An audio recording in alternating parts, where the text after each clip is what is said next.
Eccoci qui, ci siamo, benvenuti all'11ª puntata di Casa Cus Cagliari a Radiolina. Un saluto da parte di Andrea Matta, benvenuti nel programma che vi racconta le storie di atleti e di dirigenti del Centro Universitario Sportivo Cagliari Tono. Ci colleghiamo subito con il nostro primo ospite Nicola Salis. Ciao Nicola, benvenuto. Sì. Eccoci qua, Buonasera. ciao, benvenuto. Allora, perché insomma un po' siamo di fretta visto che tu stai per insomma spostarti. Allora, perché sei qua ospite in realtà? Per quale motivo? Sei il secondo portiere della nostra squadra di calcio a 11, ma soprattutto, insomma, noi abbiamo avuto tantissimi ospiti in queste puntate, ma c'è anche chi è stato insignito, come hai detto tu ieri, del titolo di Alfiere della Repubblica. Dici un po', di che si tratta? Dunque, sì, questa parola è un po' particolare, insignito, che io prima non conoscevo, la verità. È stata un'onorificenza conferitami per il mio impegno nel sociale, in particolare per la mia attività nel gruppo sportivo scolastico, insieme ai ragazzi speciali, ragazzi di disabilità nel calcetto, nelle attività extracurricolari, anche nelle partite, insomma, durante questi 5 anni al liceo di Macomer. Quindi dicevi, insomma, hai fatto questa attività per 5 anni. Com'è nata la tua, questo progetto? Insomma, è diventata un po' forse anche una passione in un certo senso, no? Un po' perché sei comunque legato al mondo del calcio, un po' perché Sì, sì. fa sempre bene, no? Aiutare gli altri.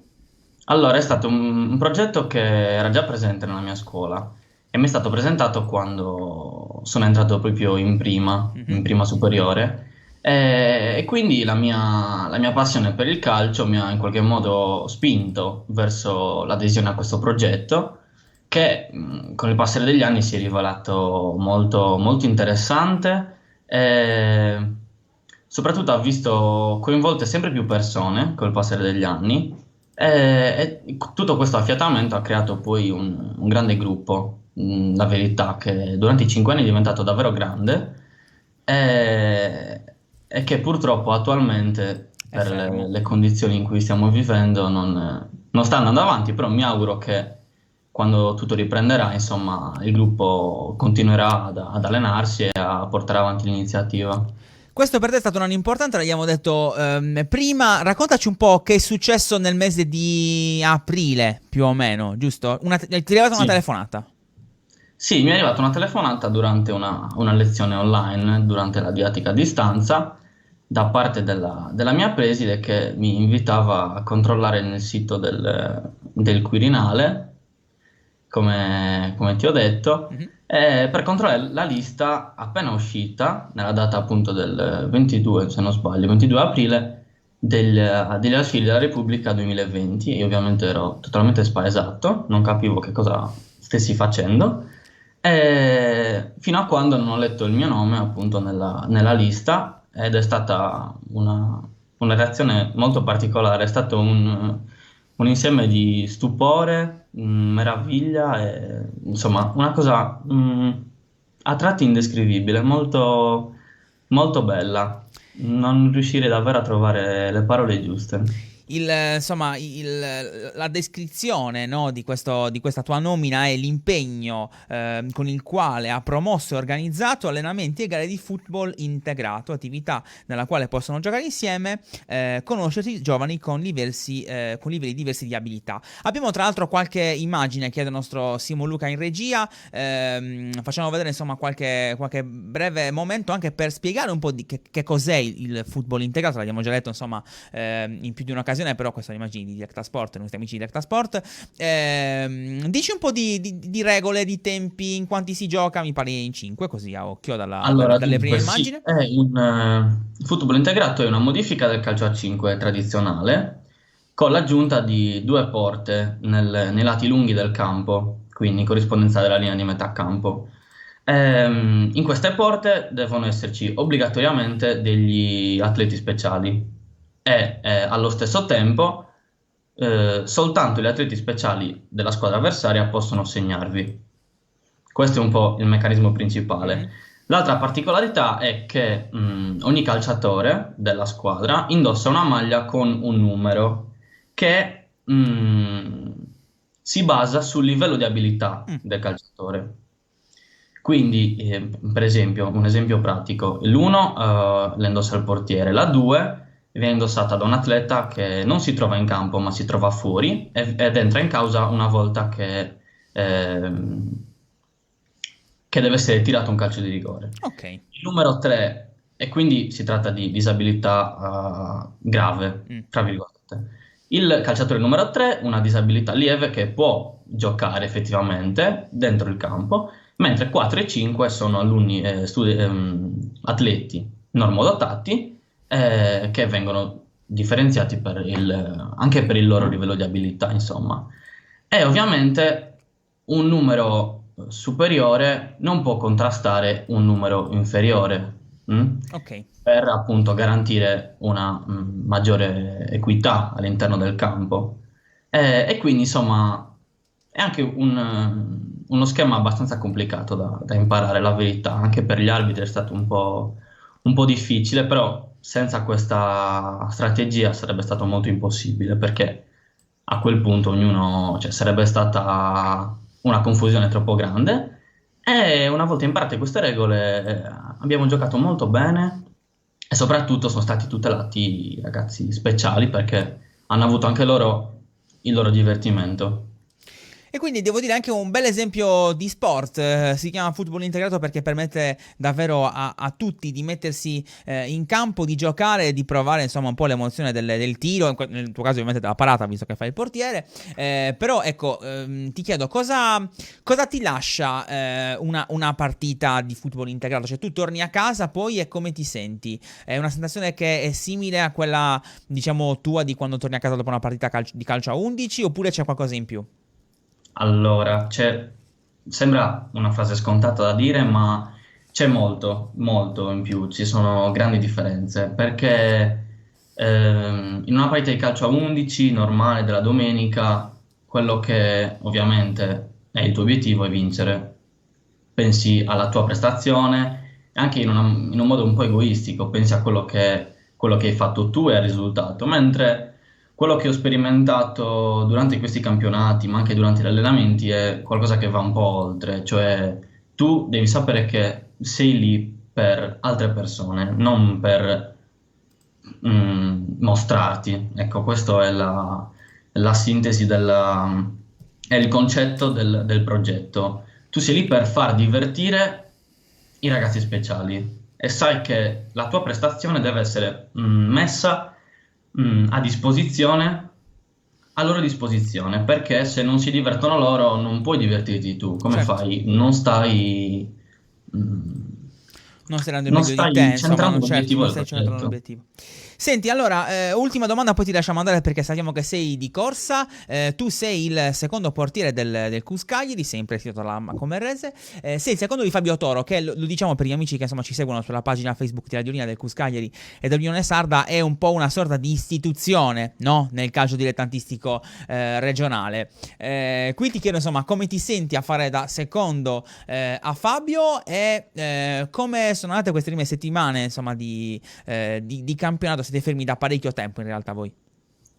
Sì, siamo fermi da più di un mese, quindi insomma il tempo è stato anche abbastanza lungo per conoscere la squadra e per conoscere Fabio, che è una persona che ammiro molto, sia dal punto di vista calcistico che fuori dal campo. È innegabile che per me sia, soprattutto nelle circostanze del CUS Cagliari, l'esempio a cui devo rifarmi per prendere spunto, qualche piccolo consiglio che, insomma, grazie alla sua esperienza ha acquisito. Questo non è una cosa che non si può negare e quindi posso dire di aver avuto la fortuna e sfortuna allo stesso tempo di incontrare Fabio, perché tutti i consigli, tutte le dimostrazioni che lui mi può dare valgono più di mille parole, di mille discorsi, e quindi posso, nel caso lui stia ascoltando Questa questa diretta, questa diretta, la puntata. dichiarazione, sappia che davvero lo stimo molto. Nicola, grazie mille. Insomma, il tuo è davvero un bel esempio di sport, di vita e di integrazione, come insomma piace anche raccontare qui a Casa Cuscagliari. Grazie mille, Nicola. A presto. Grazie a voi, grazie, arrivederci. Allora, restiamo sempre nel tema dell'inclusione perché abbiamo chiesto a Tommaso Casale, che è un tecnico del Cus Cagliari, di raccontarci quella che è stata una esperienza dello scorso novembre, o meglio di novembre del 2019, con un progetto targato Cusi. Cusi è diciamo un po' la grande mamma che riunisce insomma insieme tutti i Cus d'Italia. E, di che si tratta? Ce lo facciamo spiegare proprio da Tommaso Casale. L'anno scorso ho avuto l'onore e l'onere di rappresentare il CUS Cagliari nel corso di istruttore sportivo per disabili organizzato dal CUSI, dal Centro Universitario Sportivo Italiano. Abbiamo svolto il corso in 3 fine settimana a cavallo del mese di ottobre e di novembre per un totale di 45 ore. Le sedi del corso sono state per 2 fine settimana a Bologna e un altro fine settimana a Riccione. È stato un corso veramente molto molto interessante che mi ha dato l'opportunità di approfondire la conoscenza del disabile e del suo inserimento in un contesto sociale, in particolare quello sportivo. Abbiamo toccato in aula tematiche molto belle, molto interessanti, molto attuali. Siamo partiti dal quadro normativo, dal contesto storico del disabile, abbiamo poi parlato analizzato, osservato i vari tipi di sport adattati al disabile, ai vari progetti sportivi adattati. Abbiamo discusso della relazione e il tipo di approccio che si deve instaurare con il disabile e con la sua famiglia. Abbiamo poi parlato della relazione con il territorio e per ultimo, ma non meno importante, abbiamo analizzato la pianificazione e programmazione di un progetto sportivo per disabile con una valutazione finale. Il tutto condito con lezioni teoriche e pratiche accompagnate da attività di laboratorio, accompagnate da momenti di autoriflessione e di confronto supportati da esercitazioni ben strutturate. Un valore aggiunto sono stati sicuramente i miei compagni di viaggio, gli altri corsisti, che con le loro testimonianze, la loro esperienza nei contesti lavorativi, c'erano assistenti sociali, tecnici sportivi, insegnanti di sostegno, hanno reso il corso ancora più ricco. Sicuramente per me è stata una bellissima esperienza che mi ha fatto crescere tantissimo e mi ha dato l'opportunità di approfondire queste tematiche che sono molto attuali, in particolare per chi lavora e collabora in contesti sociali. Racconto quello di Tommaso, al quale abbiamo chiesto anche, insomma, in un minuto circa, un minuto e mezzo più o meno, di raccontarci anche l'importanza nello sport dell'inclusione sociale, o meglio, di fare sport ed essere inclusi in un ambiente sportivo, inclusi con, insomma, con tanti altri giovani della stessa età, per poter fare attività sportiva all'aperto, attività sportiva in sicurezza. Vediamo un po' che ci dice il nostro Tommaso. Beh, sicuramente lo sport ha un ruolo da protagonista nell'inserimento sociale del disabile. I valori sani dello sport sono ben noti a tutti, che sono quelli del coinvolgimento, della socializzazione, del benessere psicofisico di una persona. Per cui la pratica sportiva, in questo caso adattata, è molto importante per il disabile. Il disabile è una persona esattamente come noi, solo che ha una propria capacità motoria, una propria abilità, una propria agilità. Noi al CUS, grazie al progetto SPIN, progetto Sport per l'Inclusione, grazie anche alla collaborazione di operatori sportivi ben qualificati, abbiamo provato a coinvolgere persone disabili all'interno di gruppi sportivi nelle varie discipline delle CUS.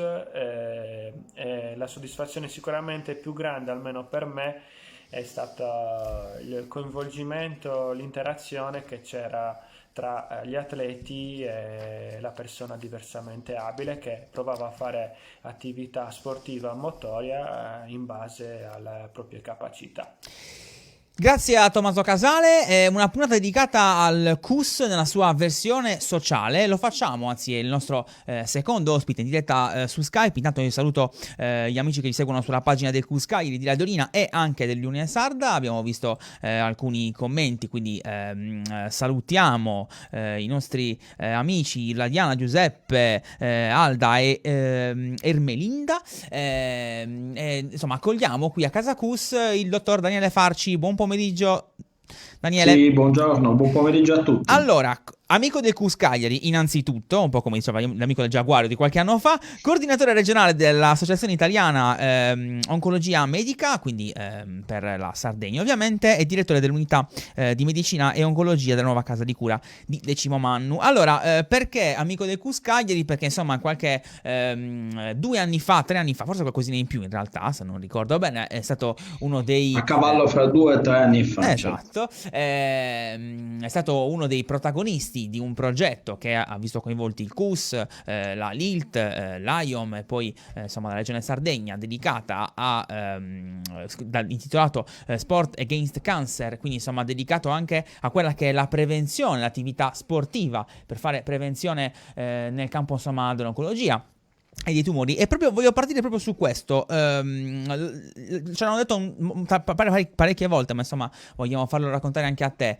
Qual è l'importanza della pratica sportiva in riferimento ovviamente ai tumori, alla prevenzione sui tumori? Ma noi sappiamo attualmente che più del 40% dei tumori sono prevenibili adottando degli idonei stili di vita, e fra questi fondamentale è l'attività fisica, l'esercizio fisico.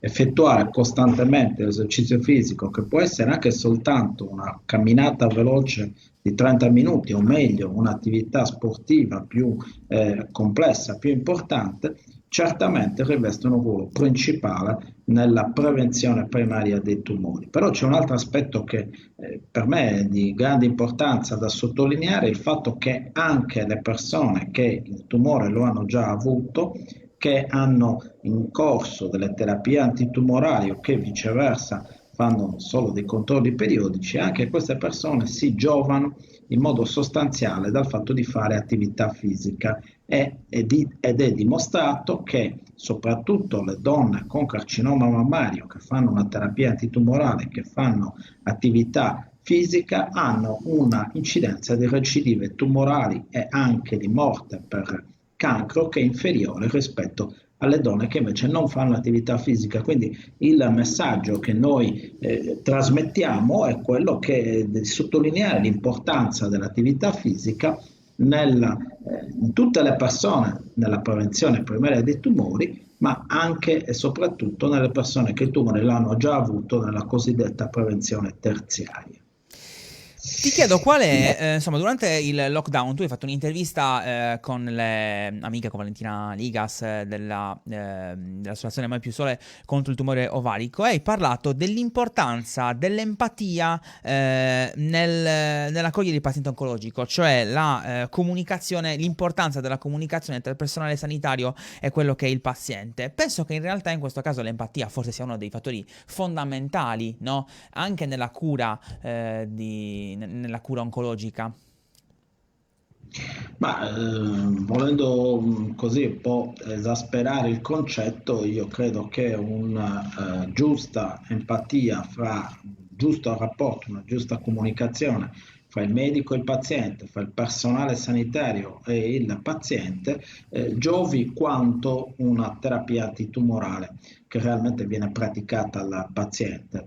È fondamentale riuscire a comunicare adeguatamente con il paziente, è fondamentale riuscire a consentire al paziente di esprimere i propri sentimenti, i propri dubbi, tutte le proprie domande. Direi che questo è un aspetto che non viene certo insegnato all'università, è un aspetto che ognuno di noi ha dentro di sé con la propria sensibilità, la propria cultura, ma è un aspetto che ha una importanza fondamentale, anche perché i pazienti che vivono meglio la loro malattia da un punto di vista psicologico sono pazienti che hanno anche un'evoluzione migliore della malattia.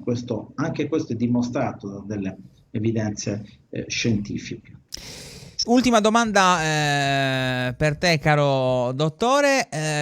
Inutile dire che insomma il Covid ha cambiato un po' le abitudini di tutti e le ha cambiate anche ovviamente nella vita insomma dei pazienti oncologici e anche nell'accesso agli ospedali. Insomma, dici un po' il tuo punto di vista da direttore di unità medica, ma anche e soprattutto insomma da chi insomma l'ha vissuto quasi in prima persona. Insomma, il mondo ospedaliero è stato molto coinvolto, no? in questi mesi. Sì, purtroppo sì, è stato molto coinvolto ed è tuttora ovviamente molto coinvolto per quello che riguarda l'aspetto strettamente dell'oncologia, che è quello che chiaramente io conosco meglio. Posso dire che allargando il discorso a tutta l'Italia, la gestione migliore del paziente oncologico in corso di Covid c'è stata in quelle regioni nelle quali vi è una organizzazione del sistema con una rete oncologica regionale e in quelle regioni nelle quali vi è una attiva partecipazione della medicina territoriale. In questi ambiti si è riusciti a gestire meglio le problematiche legate al Covid, nella quale sia nella prima fase che in questa seconda fase bisogna cercare di ridurre al minimo l'accesso dei pazienti alle strutture ospedaliere, che però non sta a significare che si debbano creare dei ritardi nelle diagnosi oppure viceversa nelle terapie, perché questo ovviamente sarebbe assolutamente deprecabile. Questo purtroppo in certi contesti si è verificato, ma quando c'è un sistema organizzato si può cercare di ovviare a queste cose. Un aspetto importante, una delle lezioni che direi positive che ci può dare questo periodo così difficile è il fatto che vada sviluppata certo la medicina territoriale, ma anche la telemedicina, perché certi aspetti, soprattutto per quello che riguarda le visite di controllo periodiche, possono essere risolti, anche se solo parzialmente, con una comunicazione come questa che noi stiamo facendo via Skype oppure con degli altri mezzi di comunicazione, riducendo in questo modo l'accesso delle persone agli ospedali. Però anche in questo caso quello che è fondamentale è che ci sia una buona comunicazione con i pazienti e quindi questo tipo di rapporto anche via web deve essere una sorta di continuum con quello che c'è stato in precedenza, perché se no ovviamente se uno stabilisce un contatto via web con una persona che non conosce si creano dal punto di vista medico si creano delle difficoltà di approccio che certo sono meglio piuttosto che non il fatto di non avere nessun contatto con uno specialista, però insomma non è il contesto ideale.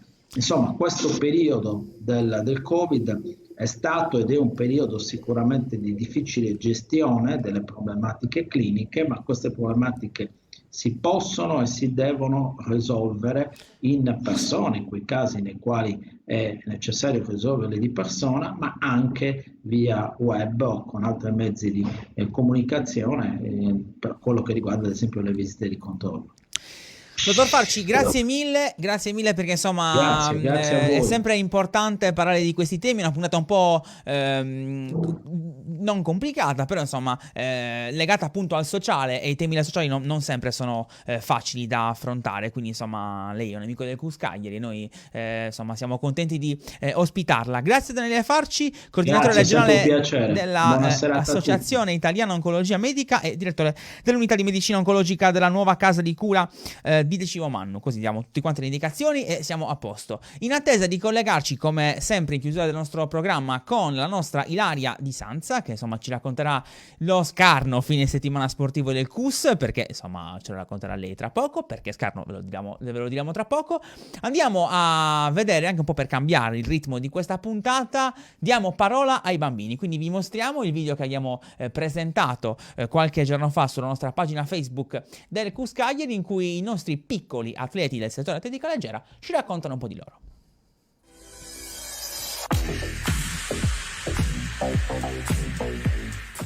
Come ti chiami? Sofia, Eleonora, Francesco, Nicola, Francesco. Quanti anni hai? 8, 10.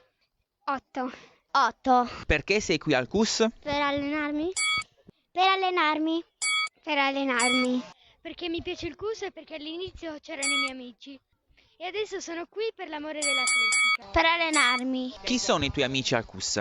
Sofia, Nicolò, Nicola volevo dire. Eleonora, Margherita e Martina. Cosa ti piace di più del CUS? La struttura, la grandezza, il campo estivo. E sono andati in piscina. C'è il campo da calcio e i confini, c'è una bellissima pista di atletica. Ci sono tanti sport come lo scherma, il basket, il calcio e l'atletica. Erano i nostri bambini, insomma, del CUS Cagliari. Sulla nostra pagina Facebook troverete anche il video dedicato ai nostri piccoli della scherma, e la settimana prossima vi mostreremo il CUS Quiz, perché abbiamo chiesto ai nostri bambini un po' di conoscere le loro abilità nella cultura generale. Insomma, abbiamo fatto delle domande simpatiche, ci abbiamo provato e sicuramente le loro risposte saranno molto molto interessanti come sempre. Io la vedo collegata nel nostro monitor di servizio Ilaria Di Sanza. Ciao Ilaria, benvenuta, bentornata. Ciao Andre, ciao a tutti. Allora, raccontaci un po' le gare di questo fine settimana del CUS Cagliari. Come hai detto tu prima, il fine settimana del CUS Cagliari è veramente scarno. Il match previsto per la giornata di oggi infatti è stato rinviato per le nostre ragazze del basket contro il Bolzano, quindi dovremo attendere settimana prossima per vederle in campo. Per rivederle in campo, fermo anche il calcio a 5, insomma le ragazze non avranno tempo anche un po' di riprendersi dopo un periodo non particolarmente florido dal punto di vista di risultati. C'è però un'altra iniziativa sportiva, ne abbiamo parlato la settimana scorsa, Men's Fit, giusto? Esatto, infatti ricordiamo proprio che da oggi sino al 6 si svolgerà il Men's Fit, che è un evento tutto italiano, online, dedicato appunto allo sport, al fitness, alla nutrizione e al benessere, e noi possiamo vantare tra i partecipanti la presenza della nostra grandissima atleta Giulia Innocenti, che proprio domenica svolgerà alle ore 8:30 una lezione online. Quindi siamo tutti collegati. Esatto, insomma c'è tempo ancora per collegarsi, ci sono i collegamenti sul nostro sito, sulla pagina Facebook di Men's Fit. Chiudiamo questo tuo spazio, anche perché siamo un po' lunghi in questo venerdì pomeriggio, con le iniziative dedicate ai 400 anni della fondazione dell'Ateneo, giusto? Esatto, come preannunciavi tu, infatti oggi dalle ore 10 si sono aperte le celebrazioni appunto per i 400 anni dell'Ateneo Cagliaritano, quindi un grandissimo evento, e al centro della giornata appunto c'è stato tutto un excursus sulla storia della facoltà, e ci sono anche importanti riflessioni di attualità proprio sul pensiero umanistico e grandi contributi. In questo senso, infatti, ci sono degli ospiti veramente speciali, quali lo scrittore Marcello Fois e il regista Salvatore Mereo. Quindi sarà una giornata veramente ricca, piena di interventi, dibattiti e varie discussioni. Il tutto si può trovare sul sito o sulla pagina Facebook di Unica. Ormai Ilaria sta prendendo confidenza con Skype, con le telecamere, ormai sta raccontando perfettamente quello che succede nel mondo universitario sportivo. Grazie mille Ilaria Di Sanza, ci vediamo venerdì prossimo. Grazie a voi, ciao a tutti. Quindi niente appuntamenti sportivi per il Cus Cagliari, ma vi ricordo quelli che sono i nostri contatti, quindi la pagina Facebook, l'account Instagram e la pagina, il canale YouTube, sempre Cus Cagliari Official, un solo marchio per racchiudere quelle che sono le attività social del Centro Universitario Sportivo Cagliaritano. Io ringrazio Simo Luca in regia, un saluto da parte mia, cioè da parte di Andrea Matta. Casa Cus torna tra 7 giorni.